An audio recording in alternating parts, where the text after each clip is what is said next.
오늘 찬양의 가사에 제가 마음이 감동을 받았어요. 주님이 우리의 손을 잡고 이끌어 가신대요. 맞죠? 네. 이러한 복이 우리 평생에 있기를 주님의 이름으로 축원합니다. 여러분, 우리는 복을 받은 자들입니다. 성경에 분명히 우리가 복을 받은 자라고 기록되어 있습니다. 여러분, 복을 받으셨습니까? 우리 옆에 사람에게 자꾸 본인이 인정 안 하니까 옆에 사람이 좀 인정해 줍시다. 당신은 복을 받은 자입니다. 오늘 설교의 결론을 먼저 제가 말씀드린 거예요. 우리는 복을 받은 자다 라고 성경이 말하고 있는데, 이 복이 무슨 복인지를 로마서가 이렇게 장황하게 어렵게 논리적으로 우리한테 얘기하고 있는 거예요. 그것을 풀어서 오늘 말씀드리고자 합니다. 로마서를 통해서 율법과 은혜를 대조하며 우리가 1장부터 3장까지를 보고 있었어요. 우리에게 일어난 구원이 하나님의 의지와 지혜로 말미암았다라고 로마서는 이야기하죠. 오늘 로마서 4장이 바로 구원이라는 것이 우리가 상상할 수조차 없는 방법으로 이루어졌다라고 이야기합니다. 율법으로 구원을 얻을 수 없다라는 말은 우리 자신 스스로 절대로 구원받을 수 없다. 우리가 구원을 만들어낼 수 없다라고 이야기합니다. 인간은 성경이 말하듯이 죄로 똘똘 뭉쳐 있는 존재입니다. 비단 도덕적인 죄뿐만 아니라 죄의 핵심인 하마르티아, 하나님의 관역에서 벗어났다, 하나님을 저항하고 있다라는 것을 성경은 죄라고 합니다. 내가 만약 하나님과 저항하고 하나님의 뜻에 맞지 않게 살아가는 삶을 산다면, 하나님과 무관한 삶을 살고 있다면 그것은 우리에게 강력한 죄라는 것을 성경은 이야기합니다. 지난 로마서 강의 때도 말씀드렸듯이 모든 인간이 그렇습니다. 너나 나나 할 것 없이 우리 모두가 하나님의 진노의 심판 아래 놓인 죄인이다 라고 로마서는 이야기합니다. 우리의 운명이 정해지지 않고 하나님께서 율법 외에 하나님의 한 의로 말미암아서 그러나 이제는 우리가 죄인이 아니라 하나님의 은혜로 말미암아 구원을 이루셨다라고 그러나 이제는으로 제가 한 몇 주 전에 수요 예배 설교를 했는데 기억하시는 분이 계시네요. 고개를 끄덕이셨어요. 네, 할렐루야. 저는 수요 예배가 설교할 때가 제일 행복합니다. 왜 그런 줄 아세요? 반응이 제일 좋아. 새벽에는 거의 눈을 다 감고 계세요. 주일날은 우리 청년들이 피곤해, 오후에. 근데 수요 예배는 되게 반듯반듯해요. 근데 눈이 초롱초롱해요. 왜 이런 거죠? 뭘 먹고 오시는 거죠? 아무튼 이 수요 예배 시간에 어려운 강해 설교를 하지만 여러분들의 그 반응 때문에 제가 더 은혜를 받습니다. 여하튼 그리스도의 십자가가 그것을 믿는 모든 자에게 구원을 주시는 하나님의 능력이다라고 이야기하고 있어요. 그 능력을 여러분 믿습니까? 저는 확실히 믿습니다. 작년까지는 잘 안 믿었을지 모르겠는데 로마서를 통해서 제가 강력한 하나님의 능력을 경험하고 있어요. 이 말씀이 3장까지의 정리였어요. 오늘 4장으로 들어가면서 이런 질문이 생기죠. 그럼 율법은 이제 쓸모가 없나? 은혜만 있으면 되나? 라는 것을 우리가 질문할 수 있습니다. 그렇지 않다라고 성경은 다시 이야기합니다. 은혜가 오히려 율법을 굳게 세우고 결론을 내리면서 4장에서 이 은혜가 무엇인지를 설명해 나가고 있어요. 오늘은 은혜에 대한 이야기를 하고자 합니다. 성경이 하고 싶은 이야기는 이것이죠. 율법이 우리를 심판으로 몰고 간 것은 율법의 잘못이 아니라 죄인인 우리가 율법을 지킬 수 없어서 생긴 일이다. 그래서 율법이 덩달아 욕을 먹은 것이다 라고 이야기합니다. 즉 예를 들어서 자식이 잘못을 하면 부모가 함께 욕을 먹죠. 쟤는 부모가 누구길래 저렇게 교육을 했어? 라고 이야기를 합니다. 부모가 집에서 아무리 옳은 말을 하고 잔소리를 하고 훈계를 하고 교육을 해도 그 옳은 말을 다 100% 지키는 자녀가 있나요? 있으면 우리가 이렇게 피곤하지가 않아요. 삼자가 안 생겨요. 너무 행복하죠. 근데 우리 자식 때문에 이렇게 나와서 기도하잖아요, 지금. 그런 것처럼 부모가 아무리 훈계하고 교육을 해도 자녀들은 그것을 다 지킬 수 없다. 자식들은 자신의 잘못을 인정하기도 하고 그렇지 않기도 한다. 그럼 부모의 훈계를 하는 것이 잘못입니까? 그렇지 않죠. 훈계하고 교육해야 하죠. 실제로 그 훈계를 따르지 못하는 자녀들이 문제가 있는 것이지 교육하고 훈계하는 부모에게 잘못이 있는 것은 아닙니다. 실제로는. 그런데 같이 부모가 자식 때문에 욕을 먹죠. 이게 바로 율법과 우리의 관계라는 거예요. 율법은 문제가 없는데 우리가 그 율법을 100% 지키지 못함으로 율법이 문제가 있다고 욕을 하는 겁니다. 그러나 사실은 그것이 아니죠. 율법 자체로는 온전하고 율법 자체로는 문제가 없지요. 그것을 지키지 못하는 우리의 문제라는 거죠.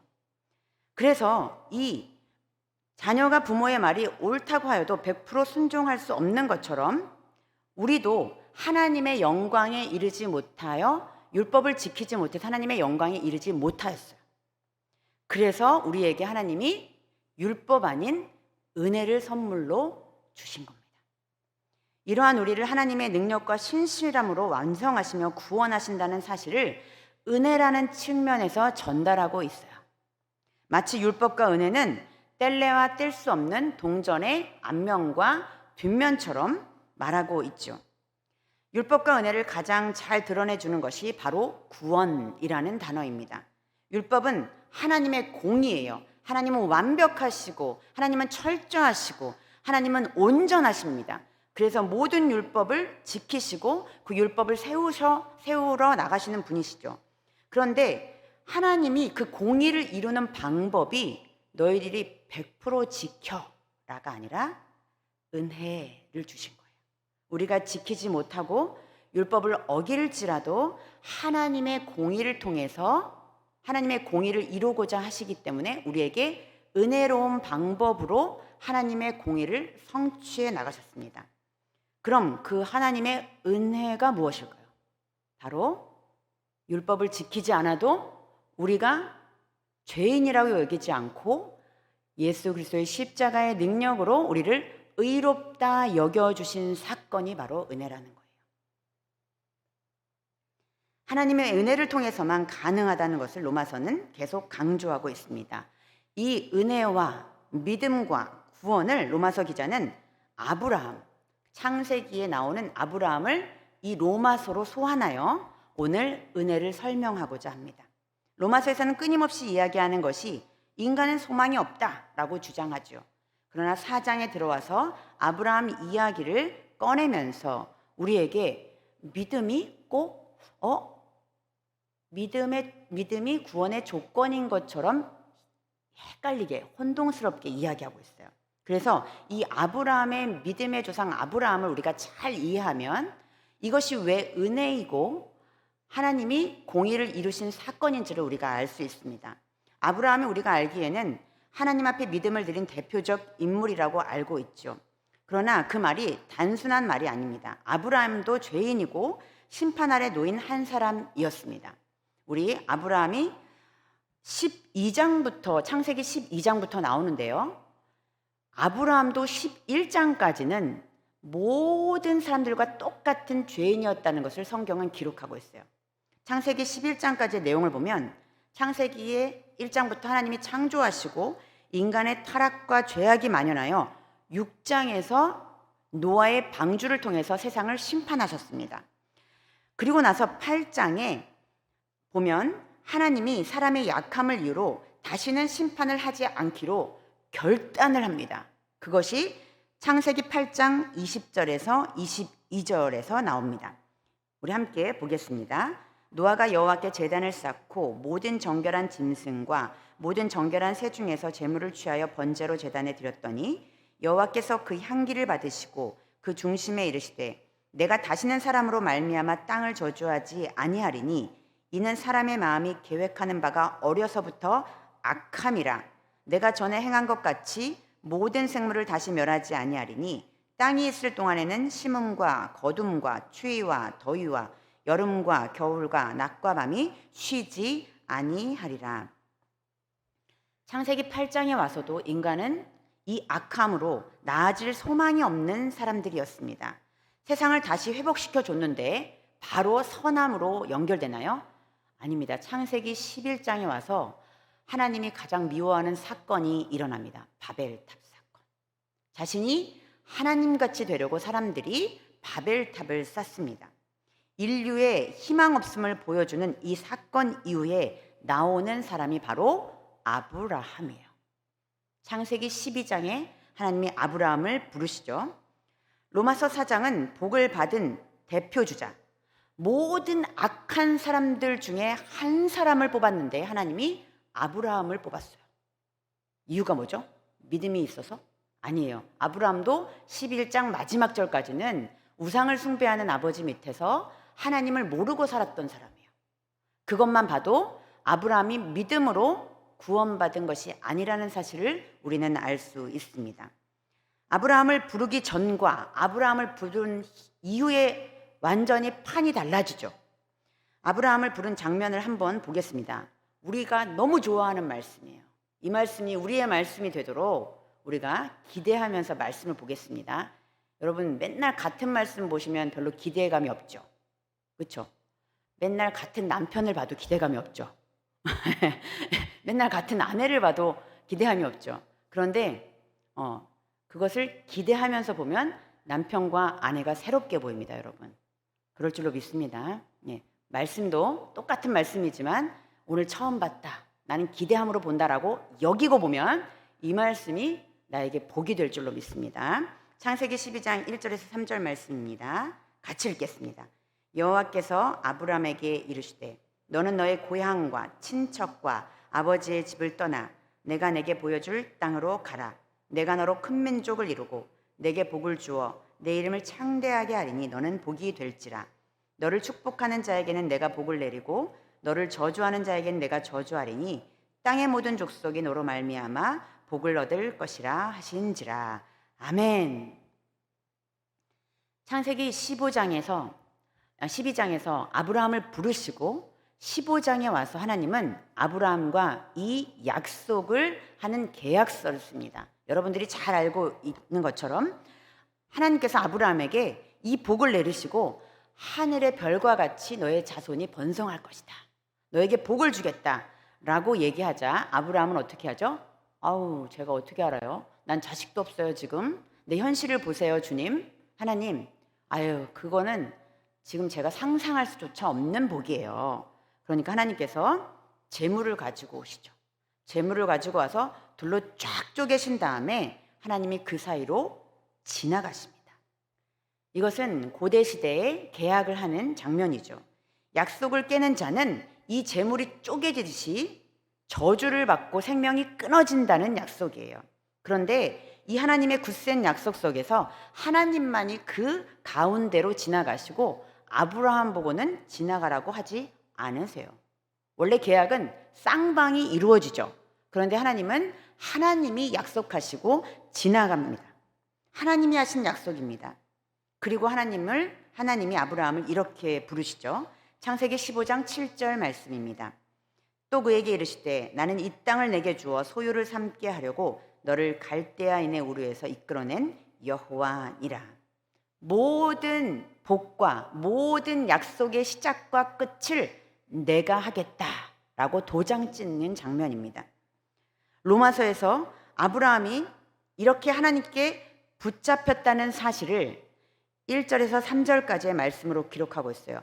하나님의 주도권이 여기에 있다라고 로마서는 이야기합니다.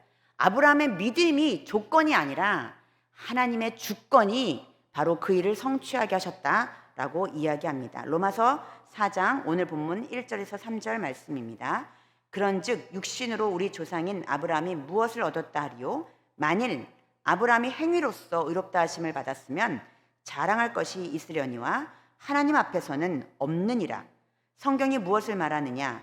아브라함이 하나님을 믿음에 그것이 그에게 의로 여겨진 바 되었느니라. 아멘. 하나님께서 아브라함을 불러내어 약속하시고 언약하시고 확증하셔서 아브라함을 부를 때 아브라함은 하나님의 붙잡힌 것밖에 한 것이 없어요. 그것이 바로 구원입니다. 그것이 바로 은혜입니다. 우리는 아브라함에게 어떤 특별한 원인이 있을 거라고 여기면서 아브라함의 믿음을 본받자라고 이야기하죠. 그러나 믿음이라는 것이 왜 어떻게 생겼는지를 먼저 살펴보아야 하는 것이 우리의 숙제입니다. 로마서가 하는 이야기는 아브라함의 그 믿음이 어디서부터 왔느냐입니다. 율법으로는 죄를 깨달을 뿐 의인은 없나니 하나도 없음을 이야기합니다. 율법은 우리의 죄를 인식하게 하고 깨닫게 할 뿐 우리를 의로운 자로 복 있는 자로 여기지 않습니다. 그러나 이제는 예수 그리스도를 믿음으로 말미암아 구원이 이루어졌다는 말을 오늘 아브라함을 통해서 다시 한번 로마서를 통해서 이야기하고 있습니다. 아브라함도 죄인이었으나 하나님께서 불러 은혜를 주셔서 복을 주셨기에 구원받은 존재, 은혜를 받은 존재, 의로 여김받은 존재라는 사실을 이야기하고 있습니다. 믿음이라는 말에는 내가 할 수 없다, 나는 끝났다, 나는 대책이 없는 인간이다 라는 고백이 안에 숨겨져 있습니다. 믿음은 하나님이 하시는 일을 가르칩니다. 아브라함에게 근거를 찾으려고 노력한다면 우리는 다시 율법으로 돌아가는 인생을 살아가는 것이죠. 이 사람은 좋아, 이 사람은 안 돼, 이 사람은 괜찮은 사람이야, 우리가 이렇게 판단하는 자체도 우리가 율법으로 돌아가는 일입니다. 우리는 다 죄인이고 믿음을 가진 것이 오직 하나님의 은혜이기에 우리는 사람을 판단하고 정죄할 아무런 권리가 없음을 이야기하고 있습니다. 아브라함이 믿음의 조상이 어떻게 되었습니까?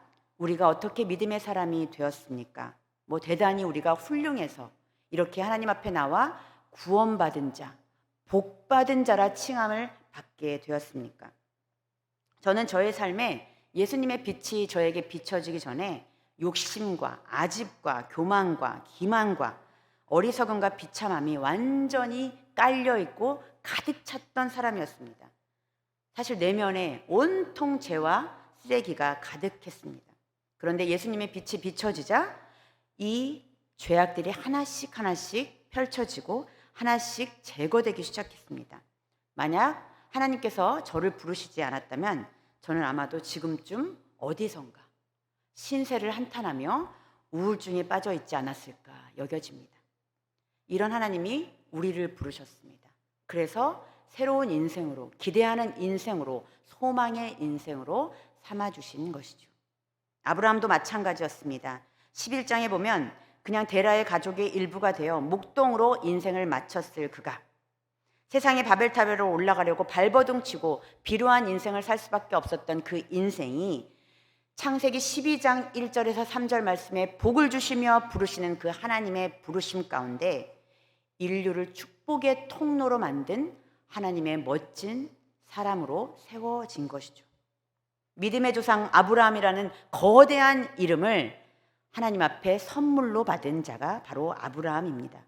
하나님이 일하심을 명확하고 정확하게 선명하게 보여주고 있는 사람, 그것이 아브라함이죠. 우리는 아브라함 뒤에 있는 하나님을 봐야지 인간 아브라함을 볼 때는 우리에게 율법으로 돌아가는 일만이 남아 있습니다. 아브라함 뒤에서 일하시는 하나님, 보잘것없는 인생을 하나님이 부르셔서 거대한 믿음의 조상으로 만든 그 하나님을 우리가 볼 수 있기를 축복합니다. 그렇다고 아브라함이 믿음을 가지지 않았다는 뜻은 아닙니다. 아브라함의 믿음은 결과지 조건이 아니라는 거예요. 우리의 믿음은 하나님의 은혜로 말미암은 결과이지 우리의 믿음을 통해서 우리가 구원받았다는 사실은 아니라는 겁니다.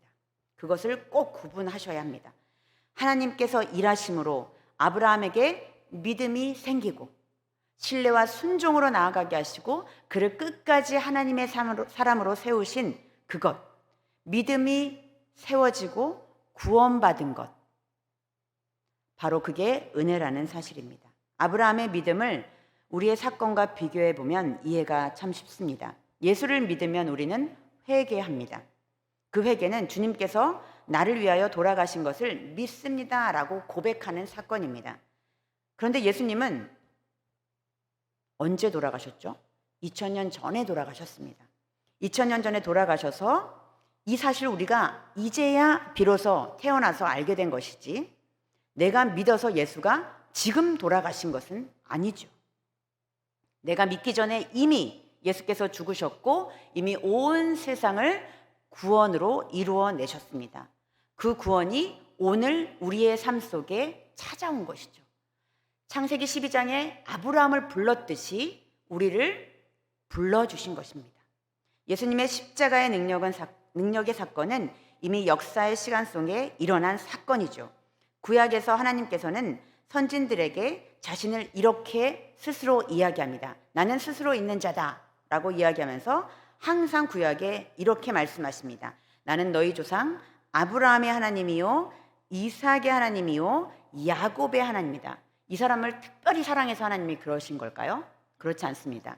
하나님은 네가 하나님을 인식하고 있든 인식하지 못하든, 하나님을 알고 있든 알고 있지 못하든 하나님이다 라는 것을 말씀하고 있습니다. 우리가 이렇게 예배를 드리고 하나님을 알며 더 나아가지만 세상에 믿지 않는 많은 사람들은 하나님을 알지 못합니다. 그러나 구원이 그들에게 없는 것은 아닙니다. 항상 구원이 앞에 있죠. 그러나 그들이 하나님을 모르고 있기에 아직 구원이 이르지 못한 것이죠. 모든 것을 알고 모든 것 가운데 계신 분이라는 사실을 말씀하고 있습니다. 구원의 개념은 그래서 개인에게만 국한되지 않습니다. 이미 역사 속에서 이루어진 아주 큰 틀, 지난번 강의에서도 말씀드렸지만 아주 거시적인 사건입니다. 그러나 개인의 신앙은 미시적 사건으로, 아주 축소된 사건으로 신앙을 바라보고 있죠. 구원을 보다 폭넓게 보는 일은 매우 중요한 일입니다. 왜냐하면 폭넓게 구원을 보면 우리가 전도할 대상을 하나님을 믿을 만한 대상으로 여기기 때문입니다. 우리의 구원이 온 세계에 편재되어 있기에 많은 사람들이 하나님의 부르심을 받을 수 있는 존재라는 사실을 우리가 알게 됩니다. 저는 저희 아버지가 84세신데 저는 아버지보다 훨씬 더 인물이 좋습니다. 그리고 아버지보다 훨씬 더 공부를 많이 했어요. 저희 아버지는 초등학교도 겨우 나오셨거든요. 그리고 저는 아버지보다 인물이 좋다 보니까 결혼도 일찍 했어요. 저희 아버지는 그 옛날에도 인물이 좀 안 좋으셔가지고 30이 넘어서야 결혼을 하셨거든요. 그리고 지금 저는 아버지보다 힘이 세고 더 건강합니다. 그런데 젊은 저와 나이 든 아버지의 차이점이 한 가지 있습니다. 저는 제가 지치고 힘들면 아버지에게 좀 짜증을 부리고 세상이 이렇듯 저렇듯 저에게 집중되어 있어요. 삶이 저의 중심으로. 그런데 부모의 마음도 잘 헤아리지 못하고 철이 아직 안 들어서 그런 건지 아버지의 마음을 다 헤아릴 수는 없어요. 그런데 80이 넘은 아버지는 항상 걱정할 것이 많아요. 믿음이 없어서가 아니라 기도할 거리도 많고, 그래서 매일 기도원에 올라가시고 예배도 빠짐없이 가서 기도하십니다. 특히 답이 없는 걱정을 매일 하세요. 저에게 제가 전화를 걸면 만나기만 하면 나라 걱정을 하세요. 이 나라가 어떻게 되려고 이러냐, 우리가 기도해야 된다 라는 말씀을 항상 하세요. 그래서 제가 그만해라, 나라는 정치인들이 알아서 하니까 아빠는 건강이나 챙겨라. 나는 이제 죽어도 여한이 없다. 나라가 어찌 되려고 이러냐, 또 오늘 기도하러 가야 된다, 이렇게 말씀하세요. 저보고 세상 물정 모른다고 저를 나무라시고 걱정을 하세요. 또 날씨가 이번에도 속초에서 제가 휴가를 보냈는데 월, 화, 수, 목에 계속 전화가 와요. 비가 많이 온다, 서울이 큰일 났다, 우리가 더 기도해야 된다, 너는 지금 뭐 하고 있니, 용산에서 물난리가 났냐 안 났냐 걱정을 하세요. 비가 많이 와서 나라가 걱정이다, 비가 안 와서 걱정이다, 바람이 너무 불어서 걱정이다, 이렇게 말씀을 하세요. 나이가 들면 자기 자신의 안위보다 더 큰 세계를 걱정하는 것이 어르신들의 몫인 것 같습니다. 나의 삶이 나의 삶으로 끝나지 않고 나의 삶이 가정의 삶이고 교회의 삶이고 이 세계와 함께 연결되었다는 사실을 나이가 들면 깨닫는 것 같아요. 저도 예전에는 전쟁이 나든 뭐 비가 오든 우리 애들만 건강하면 괜찮았어요. 그런데 이제 좀 나이가 들고 철이 들으려고 하는 건지 가뭄이 들면 제가 한 번도 보지 못한 농부를 걱정하잖아요. 과일이 비가 많이 와서 당도가 떨어질 텐데 이거 장사 안 돼서 큰일이겠다. 과일 장사 아줌마 걱정하고. 이게 바로 모든 세상을 큰 틀로 보게 되는 거예요. 신앙도 성숙해지고 나이가 들면 내 개인의 신앙의 복보다 전 인류에 대한 생각, 또 하나님의 구원에 대한 역사를 생각하는 것 같습니다. 구원받은 성도는 믿지 않는 자들과 생각의 틀이 달라야 합니다. 나만 생각하고 나만을 위하는 삶이 아니라 나를 넘어 가정과 교회와 이 나라를 걱정하는 그런 삶의 틀을 가져야 합니다. 그래서 우리가 교회가 이 나라를 위해서 기도하는 것 아니겠습니까? 세상의 판이 예수로 바뀌었고 아브라함에게서 시작된 구원이 예수 안에서 구체적인 성취가 이루어졌음을 보는 것이 바로 은혜를 받는 성도의 깨달음입니다. 성도는 세상이 바뀌었다는 것을 인식하고 사는 틀을 가집니다. 예수가 있는 세상, 예수가 없는 세상으로 틀이 완전히 갈라집니다. 그래서 예수가 없는 사람들의 삶을 보면 안타까운 마음이 있죠. 그래서 욕심을 내려놓고 이웃들과 나누는 삶을 삽니다. 내가 벌이가 적어도 내가 손해를 보아도 예수 하나로 만족하며 예수 때문에 헌신하고 희생하고 손해를 보는 것이 예수 믿는 사람들의 특징입니다. 어떻게 하면 더 교회로 전도를 할까? 돈도 명예도 되지 않는 수고와 헌신을 아끼지 않는 우리 장로님들, 권사님들, 집사님들이 계십니다. 왜 그렇게 할까요? 예수가 오신 세상을 알고 살기 때문입니다. 하나님과 화목하여 다른 세상을 더 화목하게 만들려는 사명을 알기 때문이죠. 이런 사람을 우리는 이렇게 말합니다. 세상이 감당 못할 사람. 다시 말해 딴 세상에 사는 사람이라고 부릅니다. 여러분, 이런 말을 성도는 들으셔야 합니다. 아우, 저 사람은 세상이 감당 못해. 저 사람은 딴 세상 사는 사람이야. 저 사람은 기쁠 것이 하나도 없는데 맨날 웃고 살아. 저 사람은 소망이 없는데 매일 사람들과 소망을 나누며 기쁨과 행복을 나누며 살아. 천국을 맛보며 사는 인생 같아. 라는 이야기를 들으셔야 합니다. 그런데 때때로 신앙생활이 힘들다고 우리는 투덜대지요. 어제 저녁에 식사할 시간이 없어가지고 식사를 못하고 월화수요일 지금 3일째 하루에 한 끼 식사를 하고 사역을 하고 있습니다. 저도 식사를 못하고 아이들도 남편도 식사를 못 차려 주었죠, 당연히. 그랬더니 저녁에 남편이 밥도 같이 못 먹는다고 툴툴대는 거예요. 하여튼 도움이 안 돼요. 안 보고 있겠죠. 보면 큰일 나네요. 여보, 나 좀 바쁘니까 좀 제가 이제 한 5분 집에 왔다 갔는데 힘들게 좀 하지 마. 이렇게 제가 얘기를 했어요. 그리고 말한 다음에 후폭풍이 약간 두렵더라고요. 그래서 항상 제가 목회하면서 집에서 좀 피곤하고 힘들다는 이야기를 남편한테만 살짝 하는데 항상 남편이래요. 너는 너 평생 좋아하는 거 하면서 뭐가 힘드냐는 거예요. 맞는 말이긴 하죠. 맞는 말이긴 하죠. 그래서 이제는 제가 선수를 쳤죠. 어제는 여보, 제가 좋아하는 거 하고 살아도 좀 밥을 못 먹고 지치고 좀 사역이 많으면 힘들어요 라고 얘기를 했어요. 말 잘했죠. 지혜가 필요해요. 아내들이요, 지혜롭게 말하십시오. 그랬더니 남편이 쏙 이렇게 혼자 밥을 이렇게 차려 먹더라고요. 제가 하고 싶은 이야기는 신앙생활을 하는 사람들도 신앙이 없는 세상을 사는 사람들도 힘들기는 똑같이 힘들어요. 신앙생활을 하는데 기쁨과 소망과 기대가 있지만 육체가 힘든 건 어쩔 수 없잖아요, 여러분. 근데 오히려 신앙생활을 하는 사람들이 믿지 않는 사람들보다 더 힘들어요. 왜일까요? 나 편한 대로 살 수 없기 때문이에요.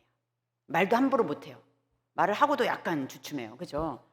왜냐하면 믿는 사람이 왜 그래? 저는 특별히 우리 아이들이 목사님이면서 왜 그렇게 말해? 이렇게 항상 하거든요. 그 말을 듣기가 싫어가지고 말하고 싶은 것도 참고 또 막 하고 싶어도 참고 한 대 때리고 싶어도 참아요. 거친 말과 이기적인 행동을 해봤자 성도는 해놓고도 힘든 게 성도예요. 그래서 사실 성도가 쉽지는 않아요. 그리고 손해예요. 내가 그렇게 함부로 행동하면 우리한테 손해라는 것을 우리는 너무 잘 알죠.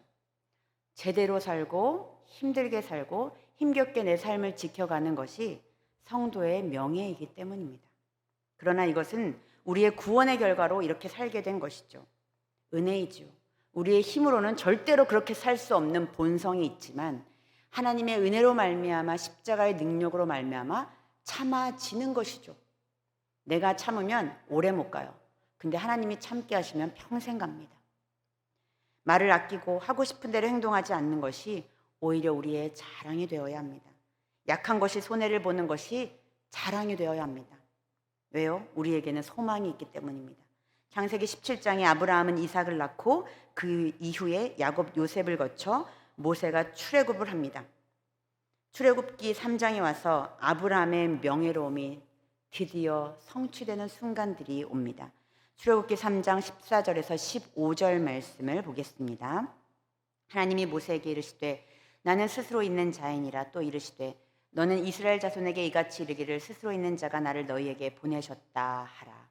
하나님이 또 모세에게 이르시되 너는 이스라엘 자손에게 이같이 이르기를 너희 조상의 하나님 여호와 곧 아브라함의 하나님, 이삭의 하나님, 야곱의 하나님께서 나를 너희에게 보내셨다 하라. 이는 나의 영원한 이름이요 대대로 기억할 나의 칭호니라. 아멘. 아브라함과 아브라함의 후손들이 등장하면서 하나님이 아브라함의 하나님이 되었다라는 것을 출애굽기에서 다시 하나님의 거룩한 이름을 드러내십니다. 그때 빠지지 않는 이름이 바로 아브라함이죠. 아브라함의 명예가 여기서 드러납니다. 아브라함의 명예와 아브라함의 후손들은 하나님이 약속하시고 홀로 성취하신 사건의 결과입니다. 로마서 4장 13절이 이것을 이렇게 이야기합니다. 아브라함이나 그 후손에게 세상의 상속자가 되리라고 하신 언약은 율법으로 말미암은 것이 아니요 오직 믿음의 의로 말미암은 것이니라. 아멘. 새로운 인류, 하나님이 부르셔서 새로운 인류의 대표를 부르신 아브라함, 그 아브라함을 부르시어 성취하시고 의로 여기셔서 믿음의 사람으로 하나님이 복 있는 자로 선택해 주신 그 하나님의 구원, 이 구원을 보면서 우리도 아브라함처럼 하나님께서 놀라운 부르심 가운데 우리를 불러내고 있다는 사실을 우리가 깨닫기를 원합니다. 구원은 하나님의 놀라운 지혜와 지식의 산물입니다. 하나님의 그 크신 사랑의 큰 약속 안에서 성취된 사건이죠. 율법이 아니라 하나님의 은혜로 우리가 하나님께 부름받은 대표 주자가 된 것입니다. 우리는 그래서 옆 사람에게 우리가 설교를 시작하기 전에 당신은 복을 받은 인생입니다 라고 이야기한 것이 하나님이 의로 여기신 자들, 하나님이 불러내어 이 세상에 판을 바뀌게 한 사람들로 한 사람 한 사람 한 사람을 불러주신 줄로 믿습니다. 믿음의 대표로 우리를 세우셨습니다. 가정의 대표로, 교회의 대표로, 일터의 대표로 책임 있고 하나님 중심으로 살아가는 명예로운 성도로 우리를 부르셨습니다. 아브라함이 믿음의 조상, 하나님의 대표로 세우셨듯이 오늘 이 자리에 우리를 불러주신 그 하나님의 부르심에 응답하는 우리 모두가 되기를 주님의 이름으로 축복합니다. 부르신 자에게 구할 것은 충성입니다. 순종입니다. 자기주도적으로 삶을 사는 것이 아니라 하나님 중심의 삶으로 살아가는 멋진 성도가, 그것이 바로 하나님이 대표주자로 우리를 뽑은 이유입니다. 하나님 중심의 삶을 살아갈 때 하나님께서 책임지시고 출애굽기에서 하나님이 그 이름을 거룩하다 여김을 받고 이야기했듯 그때 나온 이름이 아브라함이었듯 우리 인생의 끝에 하나님께서 하나님의 이름이 영예롭게 나타날 때, 그 영광이 드러날 때 우리들의 이름 석자가 그 이름에 하나님이 부르신 이름이 되시기를 주님의 이름으로 축원합니다. 함께 우리 기도 제목으로 기도하겠습니다. 하나님의 부르심에 걸맞는 자녀답게 책임 있는 인생을 살게 하옵소서. 나 중심이 아니라 하나님 중심의 삶을 살게 하옵소서. 함께 기도하시고, 특별히 이번 주는 청년부 수련회를 위해서 함께 기도회를 진행하고 있습니다. 수련회 가운데 새로운 영, 성령의 기름 부으심이 있도록 기도해 주시고 안전과 건강, 날씨를 위해 성령으로 하나 되는 한몸 공동체가 될 수 있도록 코로나로부터 지켜주시고 많은 인원이 참여할 수 있도록 함께 기도하시기 바랍니다. 함께 기도하겠습니다. 아버지 하나님, 감사와 찬양과 영광을 올려드립니다. 주님, 주님의 은혜로 말미암아 우리를 부르셨다는 사실을 오늘 로마서 말씀을 통해서 아브라함의 사건을 통해서 배웠습니다. 주님, 우리가 힘들고 지친 세상을 살지만 또 희생하며 헌신하며 손해를 보고 살지만 우리는 하나님이 우리를 명예롭게 하시고 대표로 뽑아주셨다는 사실을 우리가 알기에 오늘도 주님 중심의 삶을 살아가고자 합니다. 우리 입술을 벌려 주님 앞에 고백하며 나아가는 기도하는 하나님의 귀한 자녀들에게 복을 허락하여 주심을 감사합니다. 복받은 자로 살아가기를 축복합니다. 하나님, 그 입술의 고백을 주님께서 받으시고 성령님 임재하여 주시고 그의 인생의 복을 내리워 주시옵소서.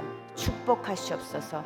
함께 하시옵소서. 그들의 손을 잡고 날마다 한 걸음 한 걸음 인도하여 나아갈 수 있도록 축복하시옵소서.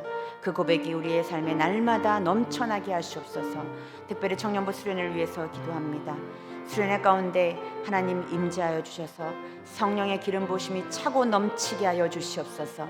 안전한 수련회, 건강한 수련회, 모든 것이 하나 되는 귀한 수련회가 될 수 있도록 축복하시고 성령으로 하나 되는 한몸 공동체, 신앙 공동체가 될 수 있도록 축복하시옵소서. 코로나가 만연하고 있습니다. 그러나 주님께서 안전하게 지켜주시면 우리는 문제가 없음을 고백합니다.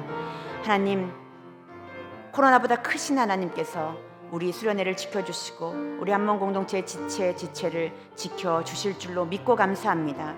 하나님의 천국잔치에 초대된 많은 인원이 참여하여서 은혜를 받고 하나님의 말씀을 듣고 깨닫고 회개하고 변화받는 시간이 될 수 있도록 축복하여 주시옵소서. 함께 중보하는 자들을 축복하시고 아버지, 그들에게도 더 없는 은혜와 동일한 은혜를 주님 허락하여 주시옵소서. 하늘의 문을 여시고 복을 내리워 주시고 우리가 기도하며 나아가는 자들에게 하나님 절대로 아버지 그냥 거저 보내지 마시고 아버지 풍성한 은혜와 사랑으로 채워 주시옵소서. 날마다 기쁨의 근원 되시며 예수 그리스도의 십자가의 능력으로 우리를 감싸 안아 주셔서 십자가의 보혈의 능력으로 하나님의 능력으로 오늘도 살아갈 수 있도록 인도하여 주시옵소서. 감사드리며 예수님의 이름으로 기도합니다. 하나님 아버지, 감사합니다. 나의 참 아버지, 나의 참 주인이신 하나님, 우리의 아버지 되셔서 역사의 주인이신 하나님의 은혜를 감사드립니다. 우리를 하나님을 아버지라 부르게 하시고 세상에서 안전하게 하나님 손안에 있어 복을 받은 자로 살아가게 하심을 감사합니다. 그 복이 얼마나 큰지를 우리의 마음과 몸과 지식이 깨닫게 하시옵소서. 주님의 뜻 가운데서 살아가게 하시고 하나님의 자녀로 사는 영광된 자리를 우리가 뿌리치지 않게 하시며 인생 가운데 책임 있는 성도들이 될 수 있도록 축복하여 주시옵소서. 손해를 보더라도 힘들고 지치더라도 하나님의 우리를 대표 주자답게 하나님의 자녀답게 살아가라고 말씀하셨으니 책임 있는 삶을 회피하지 않게 하시고 시간을 낭비하지 않고 오직 주님의 뜻대로만 살아가게 하시옵소서. 세상이 우리에게 주는 위협과 시험과 고난 앞에서 하나님의 사람답게 살아가게 하시고 하나님의 자녀가 되었은즉 그 영광을 누리는 생애가 되게 하여 주시옵소서. 우리의 삶의 주인 되신 예수님의 이름으로 감사하며 기도하옵나이다. 아멘.